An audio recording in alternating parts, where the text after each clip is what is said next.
Shavua Tov, Kutavach. As we approach this Pesach, obviously the Shabbos Hagadol Drasha is once again like the Shabbos Shuvah Drasha, quite different. I think we're approaching it from a sense of two emotions. On the one hand, we come to the anniversary of COVID. We come to a period of time where over the course of the next few weeks, hundreds upon hundreds of families are going to be commemorating the first yahrzeit of their loved ones who died in this pandemic. And it's with regards to that emotion that I saw a beautiful thought by Rav Schwab. Rav Schwab points out that the Baal Hagadol uses a certain language in reference to HaKadosh Baruch Hu. We're all familiar with those words, Baruch HaMakom Baruch Hu. We sing it. And Rav Schwab observes that language of Baruch HaMakom, of referring to HaKadosh Baruch Hu as Makom, is a bit unique. See, normally we refer to HaKadosh Baruch Hu, refer to God as Hashem, Elokim, not HaMakom, not Makom, not the place.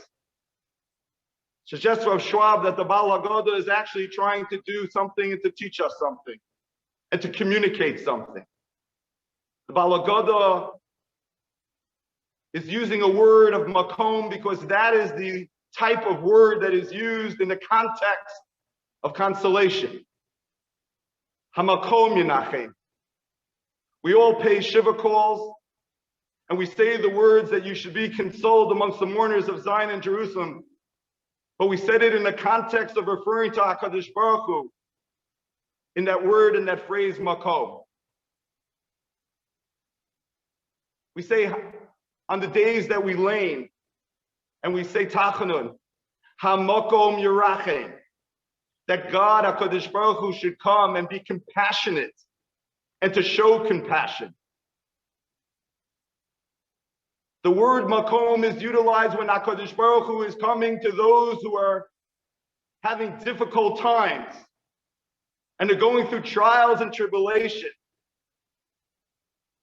And so the Baal Hagadol knew that there would be certain people sitting down to the Seder, that year was not going to be like a regular year. It would be a moment sitting around the table that people would feel lost.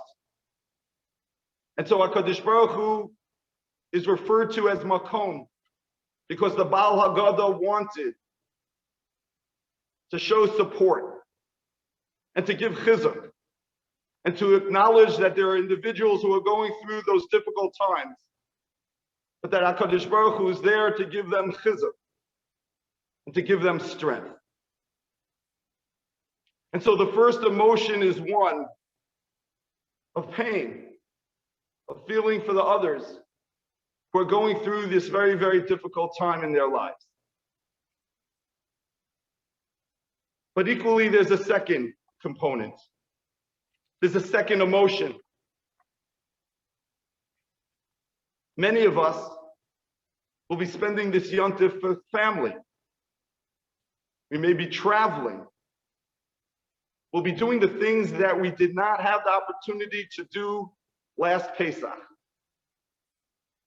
We see the light at the end of the tunnel.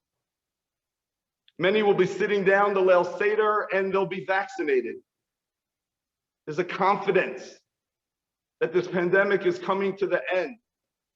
We're anticipating what we call returning to normal. And that's setting off another emotion.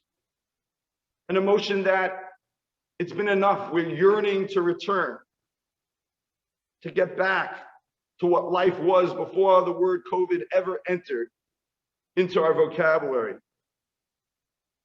And it's that second emotion that I want to address tonight, because I believe it's a key element with regards to what we're supposed to view, with regards to the Leil HaSeder, with regards to the night of the Seder. But I want to first begin with a story. It's a story that took place personally.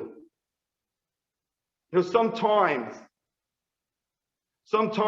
a person, you'll hear a rabbi, and often they'll quote Rabbi Krohn. And they'll quote a story. He has many storybooks.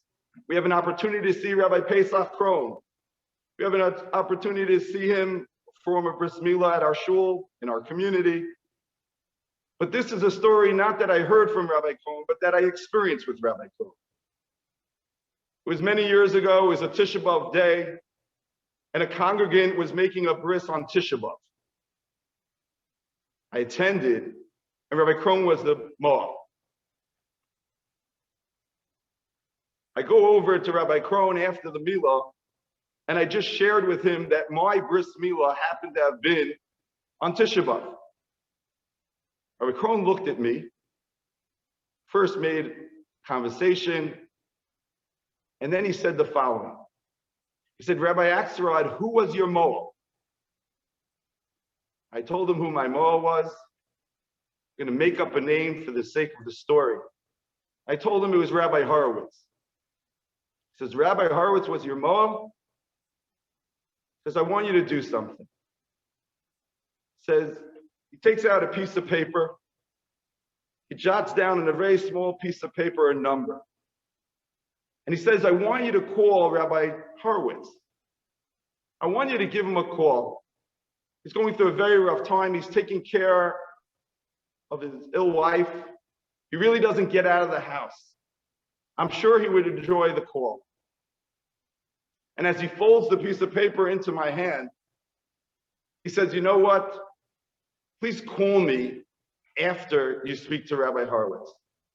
I go back home, it's Tisha B'Av, the day goes, take care of all the different shiurim and classes and programs, and I realized I had yet not called Rabbi Horowitz.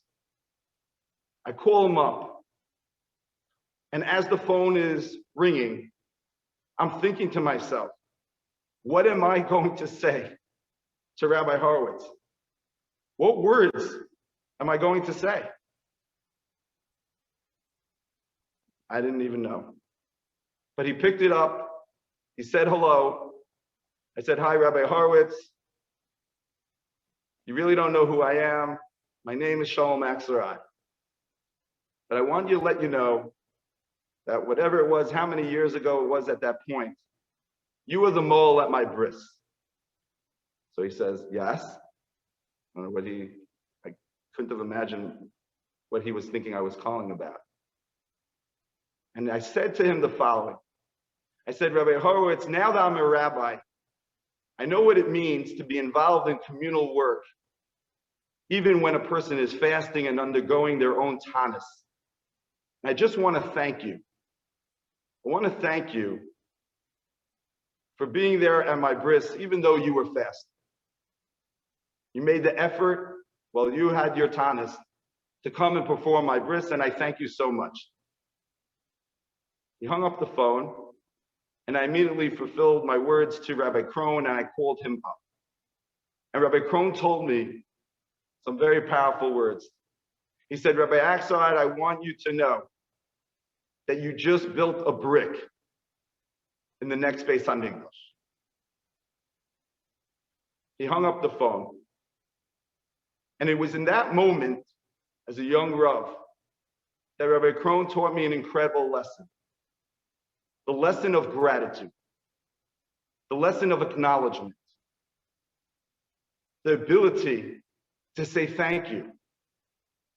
That idea and that concept, as we're going to see, is so critically important when talking about the Leil HaSeder and at some of the items that we utilize as part of our celebration of the night. Seilumad Mabikesh Lavan Arami Lasos Liakov Avinu. In the Hagadol, in introducing the words of Magid, we say, go look what Lavan sought to do. And we quote Shenamar as the proof text, Arami Oved Avi Vayered Mitzrayma. An Aramean sought to destroy our father. This is based on the Gemara in Psachim, Kufta Sayin, Mastel, Benusim, Messiah, the Shrach. We begin with the negative, we end with the positive, the praise. That we're supposed to read the entire parsha. This is a parsha that appears in Kisavo. It deals with the Bikurim. In Sefer Dvarim, Parsha Kisavo, we're told how the Jewish farmer, having his successful initial bounty, comes and brings the basket to the Kohen.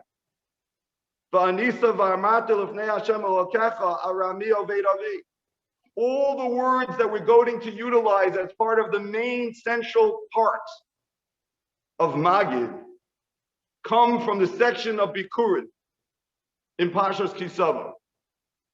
And there's a fundamental question that has to be asked, and that many ask, which is, if we're talking about Yetzias Mitzrayim and we're talking about the Exodus, why choose a section that appears in Sefer Dvarim talking about 40 years after the event?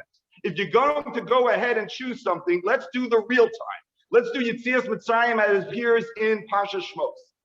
Why go ahead and select words and psukim from Sefer Dvarim? And I believe the answer can be gleaned from looking and asking and analyzing two Rambams in Hilchos Chametzumat. The first is very famous, they're both famous.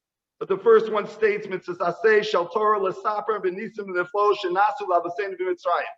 There's a mitzvah saseh. There's a positive mitzvah to talk about the miracles and the wonders that occurred to our forefathers in Egypt.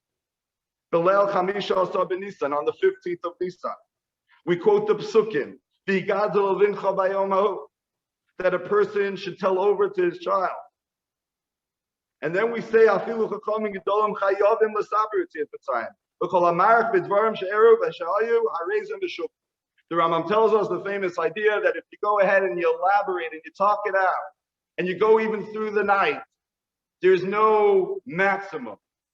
Kol Hamarach B'Dvarim. Whoever elongates, whoever spends the time talking, that is something Harezim B'Shuk, that is very praiseworthy. That is halacha aleph. Let's pay careful attention, because in halacha dalit says the Rambam that when you're going to do this talking, tzarich lahaskel b'gnus u'b'sayim mishpach, and he quotes at the end of halacha dalit, v'hu sheyidrosh min arami oved avi ad sheyigmar kol parsha. He quotes the Gemara. You have to say that parsha from Bikurim. V'kol hamosef u'marach v'drash parsha zu harezim meshuvah. And if you spend the rest of the night and you're marif, you lengthen and you explore and you analyze, and you go into every facet of that parsha zu, that whole parsha, harezim meshuvah. So what is the Rambam saying? The Rambam already told us in halacha aleph. I was paying attention. He told me that, you know what, you should spend a lot of time talking about the nisim and the neflos. He already said this concept of being marech b'dvarim harezim meshuvah.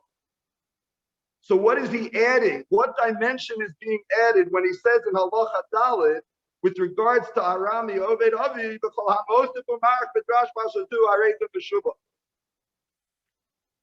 So there's an Or Sameach, and the Or Sameach is beautiful because the Or Sameach addresses the Rambam's statements of Harezim Meshubach in halacha aleph and halacha dalit, but provides us a path that's going to radically alter in terms of some of the elements how we view on the night of the Seder.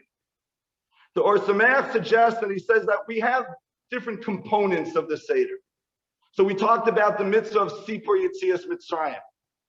That comes and stems, as the Rambam had stated, from the pasuk of V'Higadat Levincha. We call it a Hagadol. because that's what we're involved with. We know we also say Hallel. Our families jump in and sing, and it's all part of the celebration. And that's Medivrei Sofrim. So, but there suggests to Or Sameach that there's another component.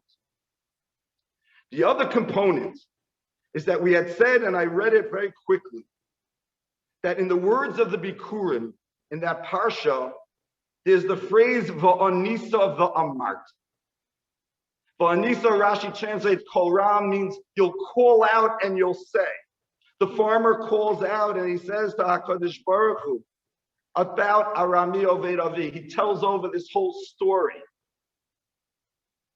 Suggests to Or Sameach that Va'anisa va'amarta sets up something.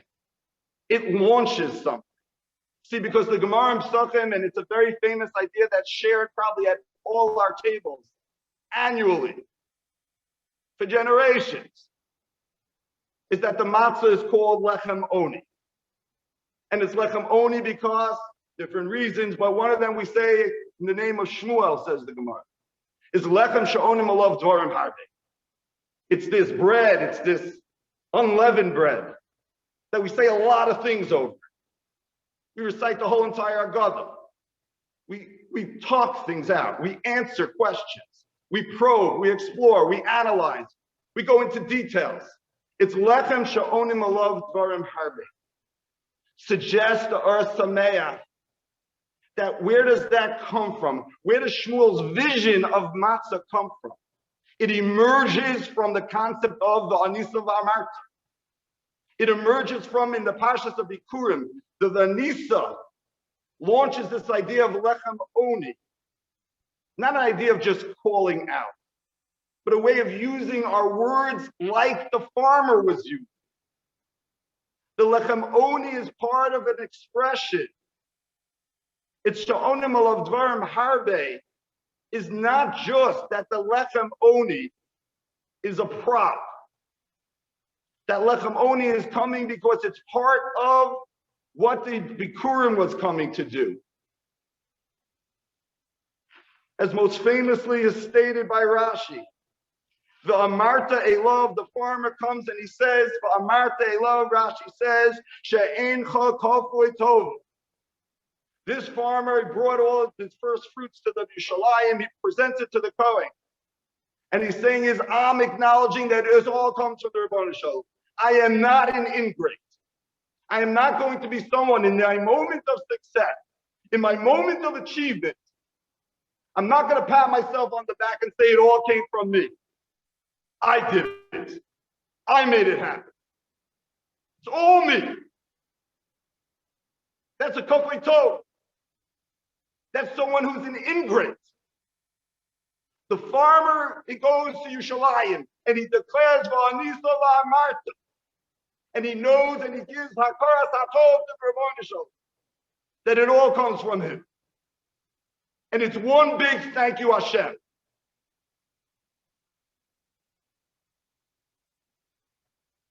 That vision of Bikurim, that understanding of hakaras hatov is missing from Sefer Shmos. The way that the Rambam understood it is that this idea and this concept of lechem oni is fundamental. And because it's fundamental, now we have our two answers with regards to our Rambam and the general question. With regards to the Rambam, it's the issue of, well, guess what? We asked, why is it Harei Meshubach 2 times, halacha aleph, halacha dalet? It's because for the Rambam, there are two ideas. There are two like dinim within Sifrei Yetzias Mitzrayim. One is to acknowledge what happened. The Hagadol Levincha, we tell over the story. But then there's also a component of Arami Oved Avi. There's a component of Parsha Zu. You have to say Kula. You have to say the whole thing. You can't miss the details. Why? Because it's all an expression of Hakaras HaTov. It's Hodat HaKadosh Baruch Hu. The Rambam in Sefer HaMitzvos echoes this. He talks about like two components. He says one component is to remember what happened to us, the servitude. And then there's another thing, lahodos. There's another thing to give acknowledgement and thanks to Rabbona Shalom for all the great chesed that he did for us. It's combined in one mitzvah, but they're like two dinim. There are two aspects of it. And each aspect, the Rambam in Halacha Aleph is talking about one and is telling you to be marich in that. The Rambam in Halacha Dalet is telling you about the component of Hakaras HaTov, Rabbi Obeid. You have to be marich in that too. You can't shortchange it. And that's specifically why we can now appreciate why we bypassed Shmos.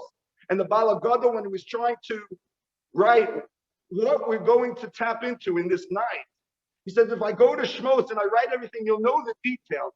But what's going to be missing is that sense of Hakaras HaTov. And so he jumps to Dvarim. He goes to Vanisa V'Amarta. He says, Vanisa V'Amarta Shmuel Lechem Oni. Because it's all about, there's a key aspect. It's not all, but a very key aspect is Hakaras HaTov, of being grateful. And it's not only in terms of seeing Lechem Oni in the faith, this is transformative in terms of how we understand matzah. Do we look at matzah as a prop? Or do we look at matzah as an expression of something in and of itself? In other words, is the matzah lechem she'onim l'dor arbe? Is it just a prop for a discussion? We know that a lot of things on the Seder table we use as a prop. We lift it up, talk about it. Some of the things we don't lift up, maybe talk about why we don't lift up. But the whole idea is there are a lot of props. But the props are just, in and of themselves, they aren't necessarily inherently significant. They're just something to lead us to something. So most people would understand, at least lechem she'onim alav harbe, well, that it's what you're talking about that's important. But the prop itself might not be as significant. This vision, at least within the Rambam and the Or Sameach, sees matzah as a chevsa of Hakaras HaTov. It's an object of Hakaras HaTov to express gratitude to God.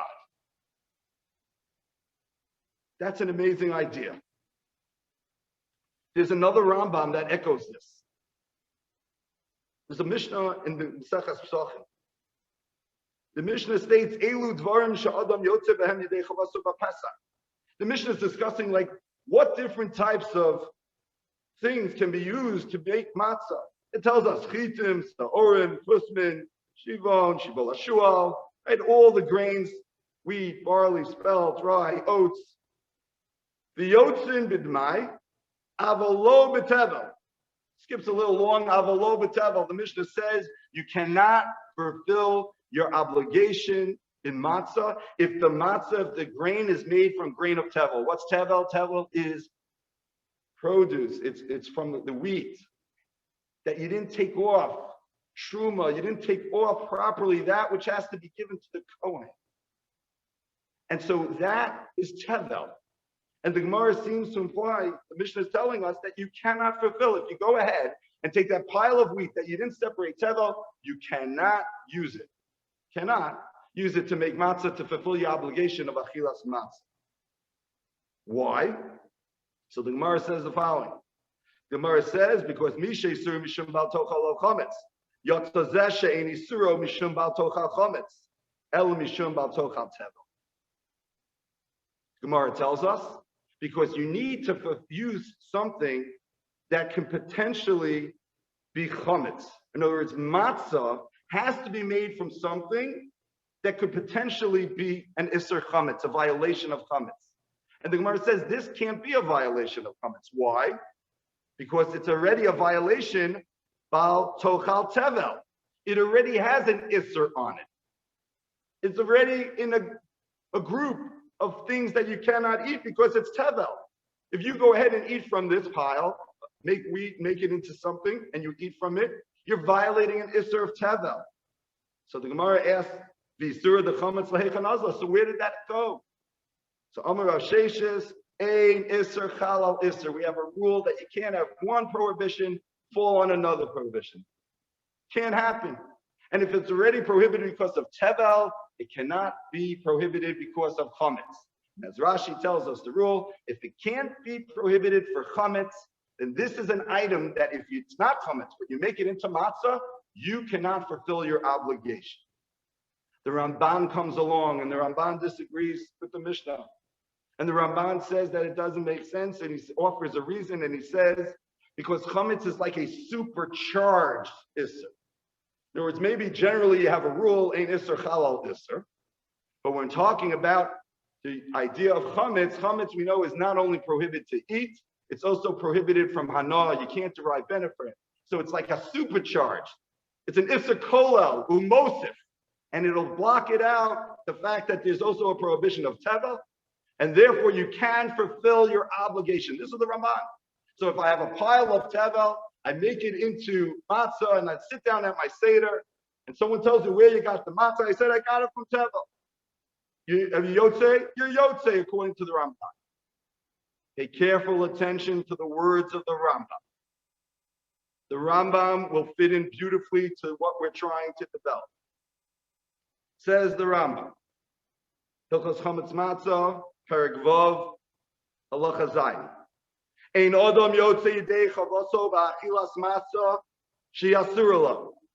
A person cannot fulfill their obligation with matzah that is also to them. Kegon she'acha bo teva. Says the Rambam, as opposed to the Ramban, that if a person goes ahead and eats this matzah of tevel, one has not fulfilled their obligation. Zakla, and the Rambam gives us the principle. Kol shemevarchen ala birchas hamazon yotze bo yedei chavasa. V'chol she'ein mevarchen ala birchas hamazon ein yotze bo yedei chavasa. What's the Rambam's rule? The Rambam states, whatever type of food you can say birchas hamazon on, that's a food that you can be yotze your matzah. But if it's a type of food, i.e. teva, that you can't recite birchas hamazon, then that's the type of matzah that if you eat it, sorry, it doesn't work. Now, if matzah is just a prop, if matzah is just to get us to somewhere, if lechem only is just the idea of talking things out, that might be the vision of the Ramban. And that's why for the Ramban, the matzah of tevel you can be yotze with. But that's not the vision of the Rambam. The Rambam, according to Asameach, is being guided by a sense that V'anisavar Marta informs the lechem oni to the degree that it's not just a prop, but it's an object. It's a chefsa of gratitude. And if this object is an object that is one that can't be used for gratitude, so it invalidates itself. It's in contradistinction to what it's all about. The Rambam says if you can't bench on it, if you can't say birchas hamazon on it, you can't be yotze the mitzvah. Because birchas hamazon is all about hakaras hatov. And you can't use something like teva for benching. And if you can't bench, if you can't do birchas hamazon on it, if you can't express hakaras hatov, that invalidates it from being matzah. Why? Because matzah is much more than a prop. Matzah, in and of itself, represents hakaras hatov. It represents gratitude. It's that hodah component of Sifrei Yetzias Mitzrayim. And that's what you're losing. Says the Torah in Shulchan Aruch, he quotes his father, the Rosh. V'chasa v'noagim ba'Ashkenaz v'Tzarfat. In Germany, in France, Lasos, Meisar and Zechel Alachme Toda Shahayotzim Beis Asurim Mevi Toda. Says the Torah that we look at matzah as the Lachme Toda. This week's Parsha introduced us to the world of the Karbanos, the world of Shlomim. But there's one carbon that gets introduced to us next week within the category, and that is the carbon Toda. The carbon Toda was a unique carbon. The carbon Toda was made with matzah, 30 of matzah, 3 different types of matzah, and 10 of chametz. We leave aside the chametz. We focus on the matzah. And for the tour, he says, he goes ahead, the Gimel Minin Shel Matzos Chalos Ortikin. And the tour says that the Mordechai and Tzachim states that the three matzos that we have are those three categories of matzah from the Karban Toda. So when you're sitting down at night and you're preparing the Seder table and you're putting in the Kohen and the Levi and the Yisrael, understand that according to the Mordechai, you're preparing a Karban Toda like. You're preparing that which represents the Karban Toda. Because the Karban Toda had three different types of matzah. Those are the matzos that represent not just the prop. It expresses the Toda, it expresses the acknowledgement, the Hodah, to the Rabbanu Shalom.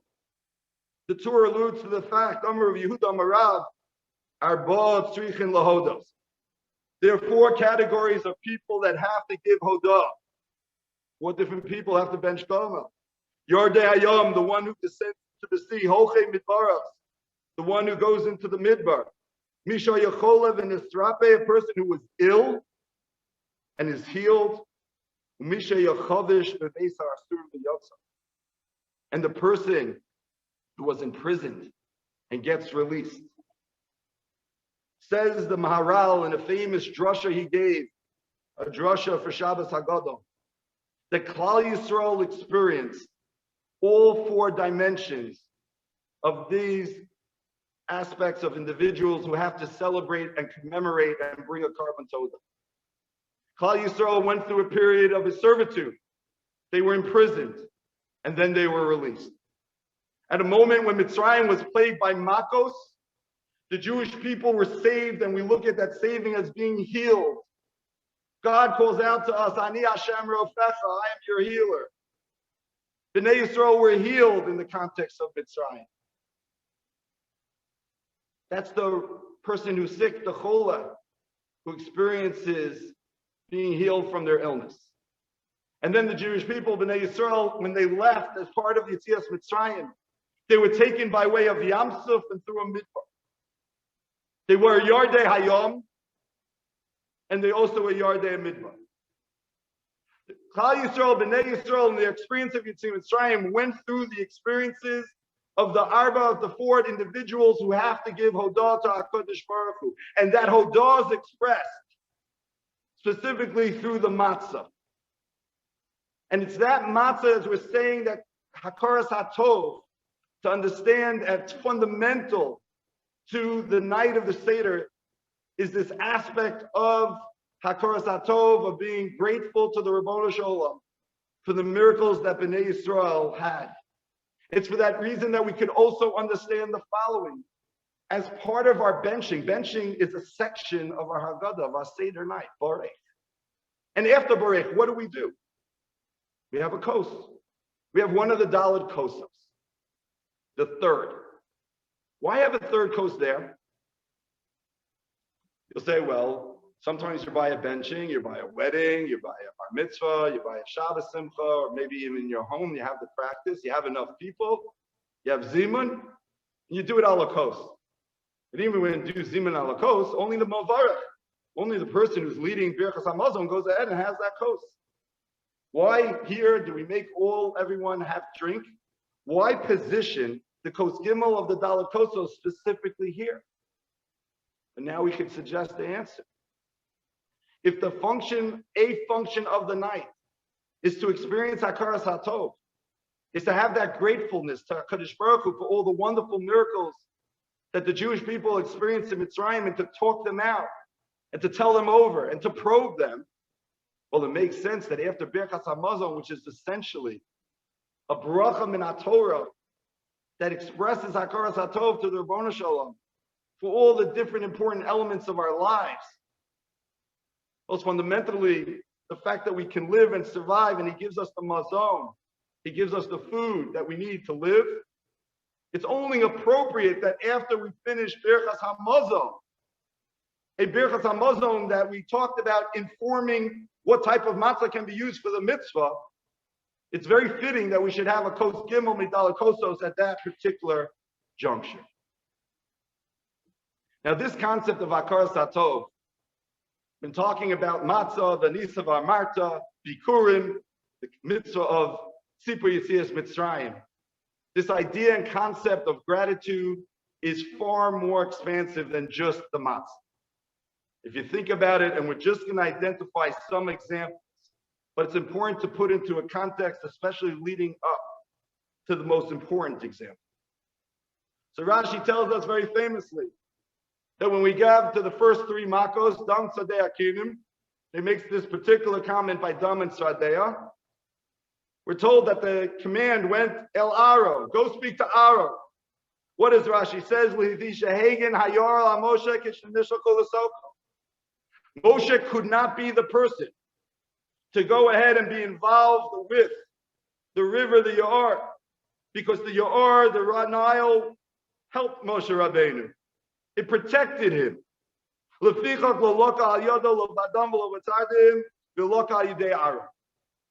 It was only via Aaron that plague took place, because Moshe could not be involved with it.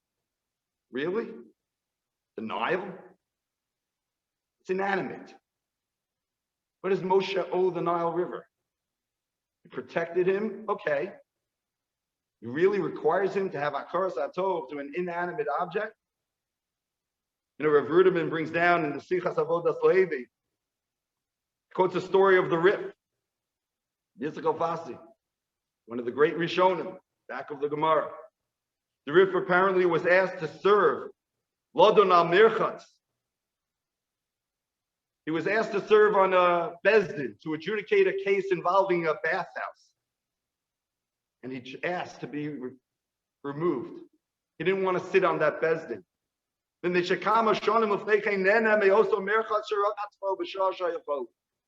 Because a few years before he had gone to that bathhouse. Imagine something inanimate. He doesn't owe the bathhouse. You could say it doesn't have feelings. And yet we see that there's a priority of developing a certain attitude of gratitude that comes about by even extending Hakaras Atov to those things that aren't alive.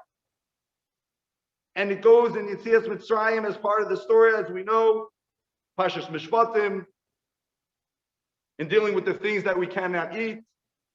HaKelev Tashlichun also. Give it to the Kelev. States the Mechilta, V'limedcha HaKosov she'en HaKadosh Baruch Hu mekapech star kol bria. That HaKadosh Baruch Hu doesn't deny the reward to any creation. Shenemar l'chol b'nei Yisrael yacharatz kelev l'shono, because we know at the time of Makas B'choros, dogs that are very keen to sense death and would have been barking that whole night. Well, yacharatz, quiet, silent. Amar HaKadosh Baruch Hu tnu lo skara. So the reward is given when having certain meat that you can't consume, give it to the dog. Hakaras Atov, to the animal. And talking about the mitzvahs in terms of who can come into our nation. So the pasuk says in Devarim, Lo Sisa'ev Mitzri Ki Ger Ha'isa V'Artso. We're not allowed to take in a convert of a Mitzri.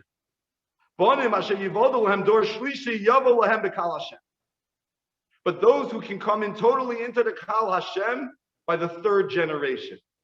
That's very different than Ammon and Moab. Ammon and Moab is never. Even if they convert, they can't come into the Kal Hashem. Mitzrim, why should they be allowed? Why should they get a pass at 3 generations? Says Rashi, Mikol v'chol af al pi shezarku zuchayim layar. Even though they threw the children into the Yar, into that very river, they went ahead and they displayed terrible acts of cruelty towards the Jewish people. Ma'atam, what's the reason? Because there was that time that the Jewish people, Bnei Yisrael, small family, 70, had to leave their land due to a famine. And they found refuge in a place, and Paro gave them a place to stay. And that's machayev, a level of Hakaras Atov, to the degree that we treat a mitzri different than, let's say, someone who comes from Ammon and Moab. It's Hakaras Atov is a theme not only with regards to matzah, not only to bikurim, but the different elements within the Exodus story that Hakaras HaTov plays a very critical role. And it culminates with something. The culmination, where it leads us to, is we're standing by Har Sinai. Fast forward 7 weeks. We're going to be by Shavuos. And we're going to hear the words, Anochi Hashem Elokecha, I am Hashem, your God. Asher Tzeicha me'eretz Mitzrayim mibeis ha'avodim. I took you out of Egypt. So you ask a question.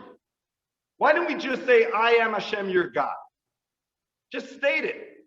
That's the mitzvah, Anochi Hashem, to believe in Hashem. What's the idea of Tzeicha me'eretz Mitzrayim? Why link it to Yetzias Mitzrayim at all? What's a contingent on Yetzias Mitzrayim? The idea is that by mentioning Yetzias Mitzrayim, it's going to bring us to a level of Hakaras HaTov. We're going to be thankful to the Ribbono Shalom for taking us out, for experiencing the Exodus. And then we're going to appreciate Anochi Hashem. Now, how exactly does that work? So Rabbi Yochanan Olshin, Rosh Yeshiva of Beis Medrash Gavoa in Lakewood. So he cites the Pachad Yitzchak. And the Pachad Yitzchak describes fundamentally the significance and the importance of Hakaras HaTov. That importance is the following. He says that in the Hebrew language, we have a word that expresses hoda'ah, thanksgiving. In English, there are 2 words that describe certain things. There's modim, to say thank you.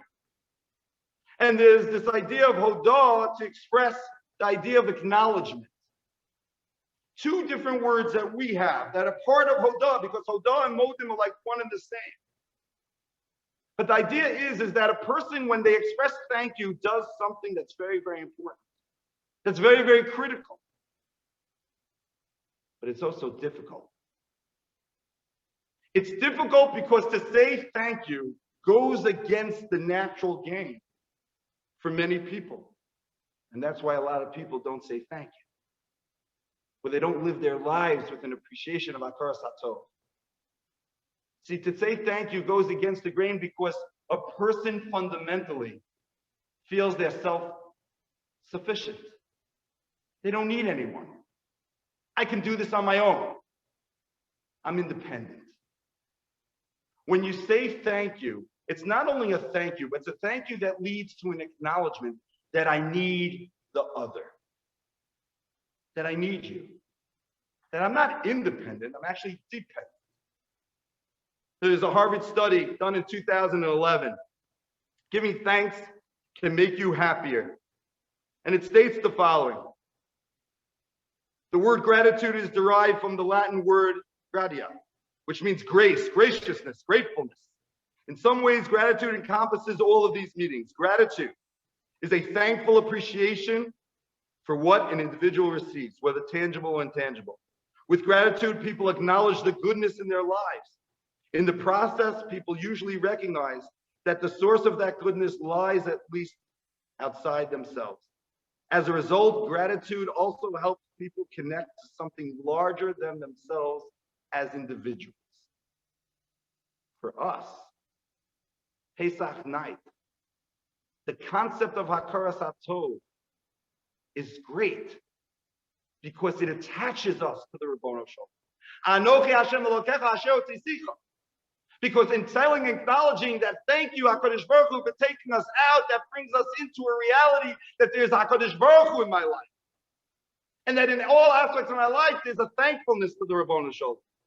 There's an understanding that he's the source of all the good in my life. And I have to see that goodness and acknowledge that goodness. But just like Hakaras HaTov is a development, if I mistreat inanimate objects, I'm going to mistreat animals. And if I mistreat animals, I'm going to mistreat a Gentile that gives a tova for me by giving me a house to live in. And I mistreat that, I'm going to mistreat someone from. And if I don't have Hakaras HaTov, if I don't have this mitzvah ingrained in me, guess what? I'm not going to be able to acknowledge the goodness that HaKadosh Baruch Hu bestows upon me. There's an Avudram, very famous Avudram. All of us have spent in our lives countless hours being in shul, listening to Chazoras Hashatz. It's a pretty silent job on our part. It's the principle of Shomea Ka'oneh.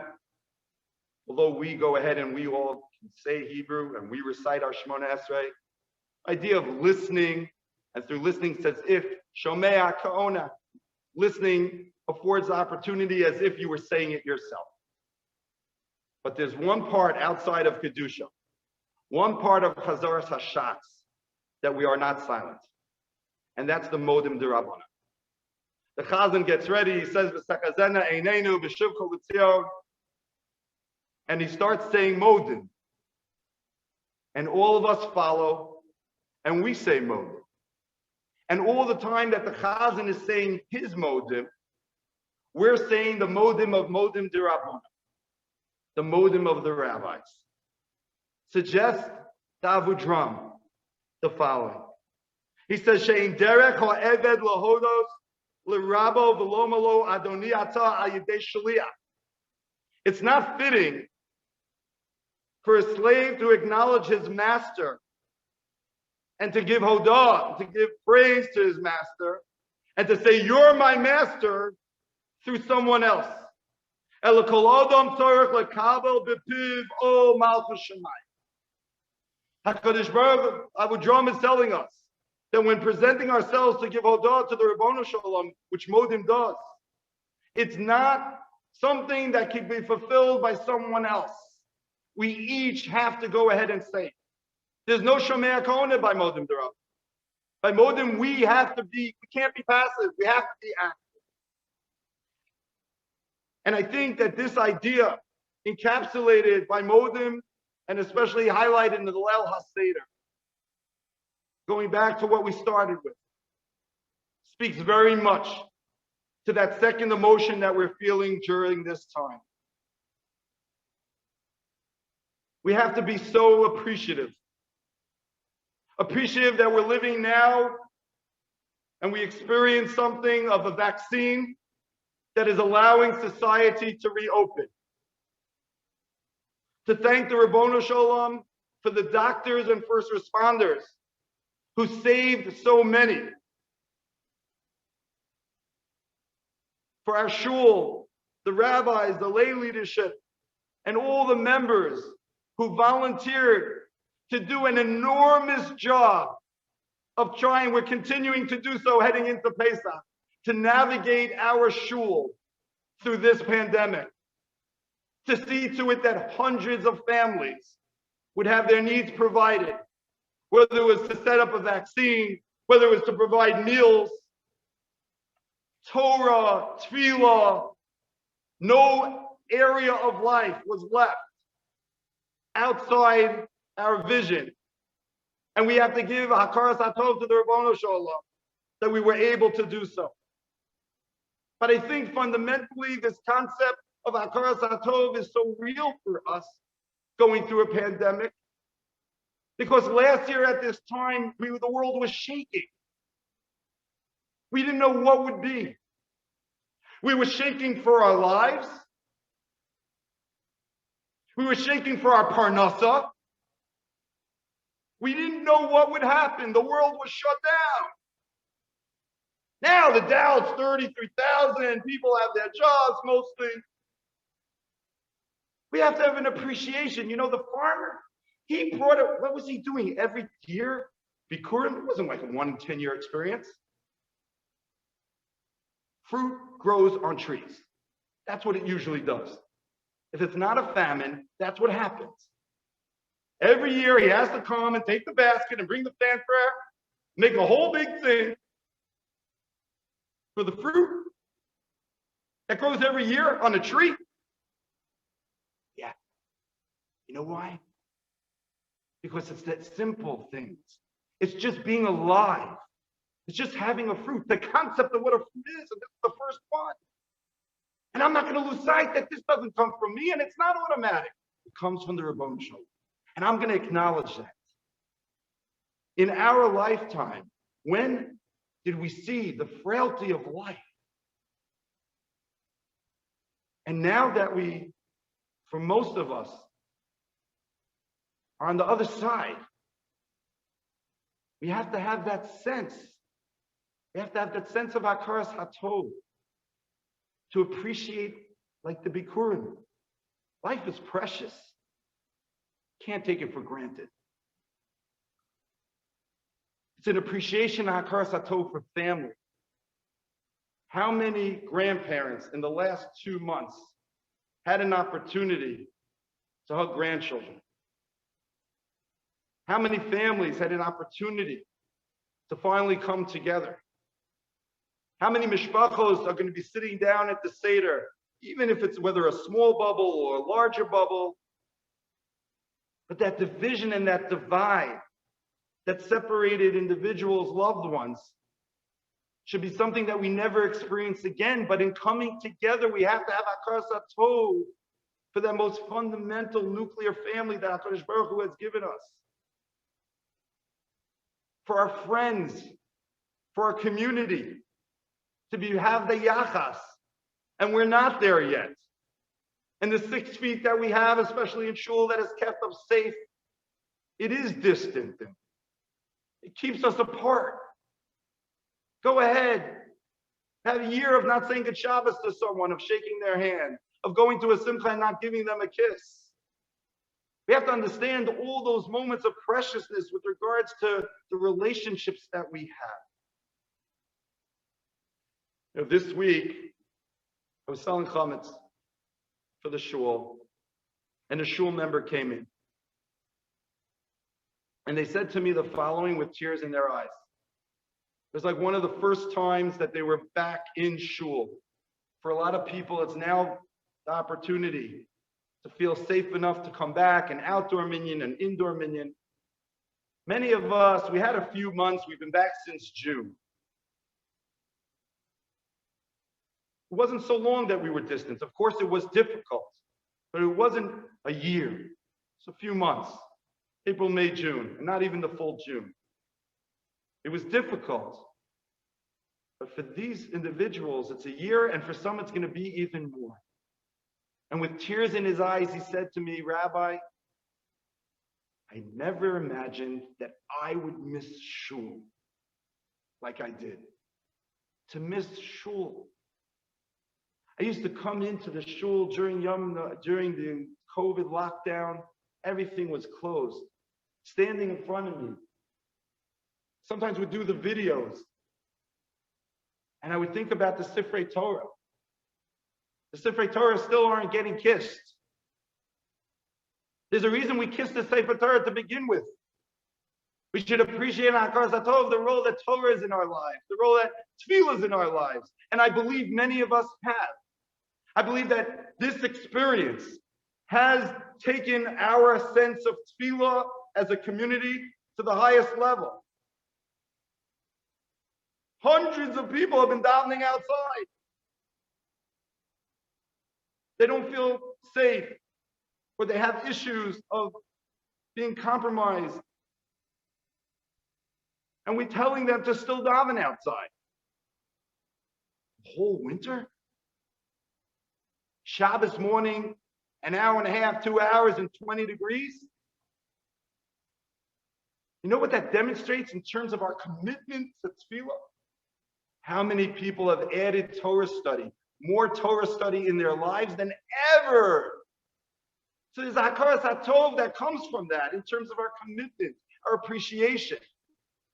Someone else came in to me to tell me that they made their first siyum and that they're now starting their next Masechta.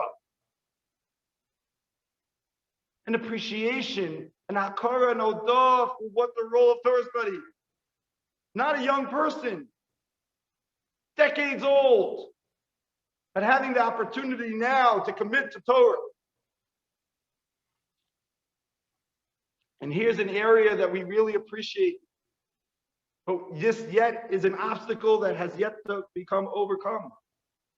Eretz Yisrael. How many families have told me, Rabbi, my children, I haven't seen them in over a year and a half. Who should ever think we're 15 minutes from JFK? You usually could decide Motzei Shabbos, you know what, tomorrow night I want to be in Eretz Yisrael. Monday morning I'm at the hotel. Can't go. It's forcing us to have a longing, having a desire for Eretz Yisrael, to re-examine what Eretz Yisrael means to us. The centrality of Eretz Yisrael in our lives. And to be denied that is difficult. It's difficult for people who have family. It's difficult for people who are connected. Causes us a level of Hakaras HaTov V'Vodot HaKadosh Baruch Hu that we have Eretz Yisrael, and that when we're able to go, we should have a unbelievable acknowledgement to the fact that we have that ability. We have that schus. So many generations and generations and generations of the Jewish people never could even have dreamed of going to the land of Israel.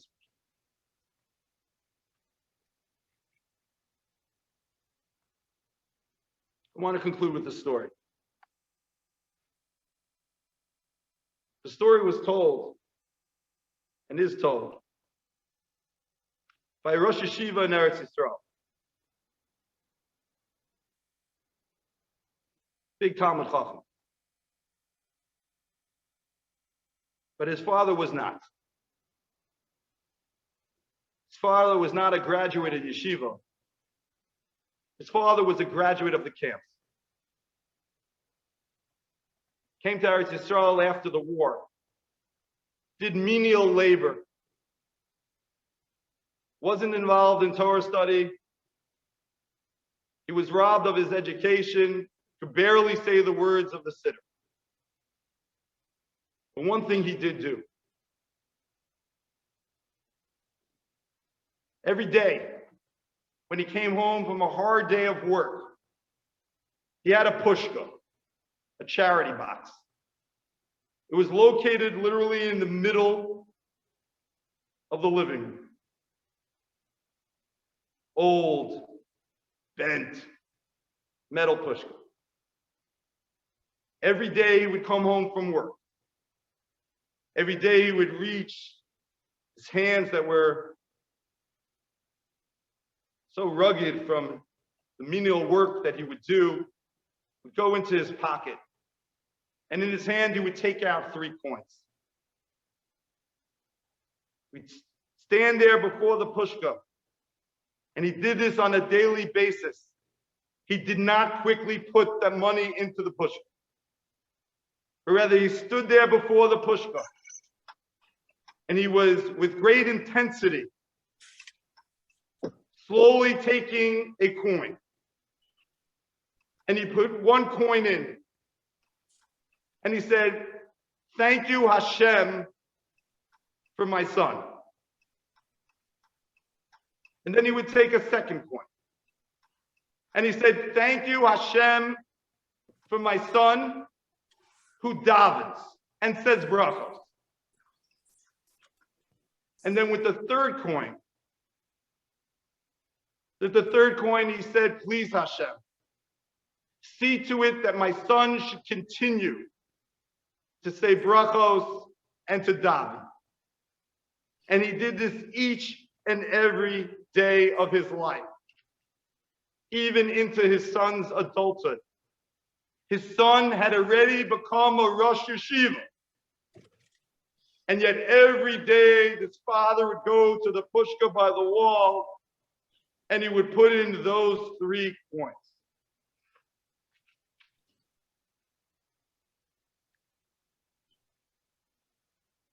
This Rosh Yeshiva ended up going quite a number of years without a child. Finally, he was blessed with a son. Immediately from the hospital, he didn't call anyone. After making sure his wife was okay, the first thing that he did was he ran with all his koach to his father's house. He went in And he went in with 3 coins in his hand. And he stood before the pushka. And he said, thank you, Hashem. Thank you for giving me a son. And after he put it in with tears streaming down his face, he saw his father was in the room. And his father also was holding the coins. This is a tremendous story in the sense that it bears the idea to be thankful for the simple things. His son was a Rosh Yeshiva. His son knew Shas, Shulchan Aruch. But the father saying, thank you that he makes brachas. Thank you that he davens. The simple things. The miracles that happen every day. The family relationships. The communities we belong to. The shuls that we daven in. We haven't stopped davening once for quiet since June. I said it by Shabbos Shuvah. Shabbos Shuvah, the Shabbos Hagadol, laning has not stopped once. Hodu Hashem. I never thought in my life. Moedim anachnu loch. Moedim. Thank you. It all stems on Pesach night when we sit down. We put in the 3 matzahs. We remember the words of the Mordechai that those matzahs are the Karban Toda, represent the Karban Toda. And with that Toda, we understand that matzah is the Lechem Onin. Not because it's just Vanisa Marta in the sense that it's a prop. It's Vanisa Marta because that defines an aspect, the key aspect of what matzah is. It's Hakaras HaTov, it's giving thanks, it's giving appreciation. It's having that sense of having gratitude, and it's with that sense, it's with that appreciation, that ultimately it's Anochi Hashem. That HaKadosh Baruch Hu is involved in all the aspects of our lives, and we acknowledge all the goodness that comes our way. But to get there, we have to develop this attitude of gratitude in all aspects of our lives, but especially in all the precious ones, and to appreciate all the aspects of our lives that really need that Hakaras HaTov. I wish you all a Chag Kosher Sameach, to have a meaningful Yantif. For all of you who will be together with families, to understand that this is a precious moment. Lock it in. Lock it in. And for those who are with that first emotion we spoke about, heading into a difficult Yantif, with trepidation, for those who may still be alone, Baruch HaMakom, Baruch Hu. HaKadosh Baruch Hu is with you. I wish you all a Chag Kosher Sameach.